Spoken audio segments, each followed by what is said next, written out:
Le message principal est surtout un hommage. En reliant le passé avec les philosophes et le présent avec les artistes, il rend hommage à ses contemporains qui, dans cette renaissance, cherchent à copier et à dépasser les anciens. Montrer des dieux romains, des intellectuels grecs et d'autres figures notables de l'Antiquité permet à Raphaël de présenter les buts, les objectifs de la Renaissance. De plus, la fresque représente également une évolution de la peinture. Non pas tant dans son style ou son esthétique, mais dans son aspect sociétal.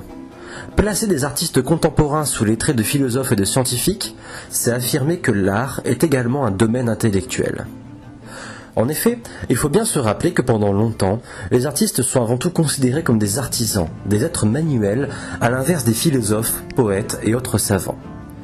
Or, à la Renaissance, les peintres et les sculpteurs commencent à revendiquer la fin de ce statut, qu'ils sont également des intellectuels. Léonard de Vinci affirmant même que la peinture est une chose mentale. Ce changement de statut de l'artiste, qui passe peu à peu du manuel à l'intellectuel, de l'artisan quelque peu déconsidéré à l'égal des savants, est l'un des changements majeurs de l'histoire de l'art. C'est la naissance de ce statut qui permettra aux artistes, et à l'art de manière plus globale, de prendre une plus grande envergure au fil des siècles. Enfin, il faut également replacer l'œuvre dans son emplacement. Placée dans une pièce dédiée au travail du pape, là où il signe ses décrets, elle permet de souligner l'importance et la reconnaissance de la sagesse antique, de la raison ancienne face au pouvoir théologique de l'Église.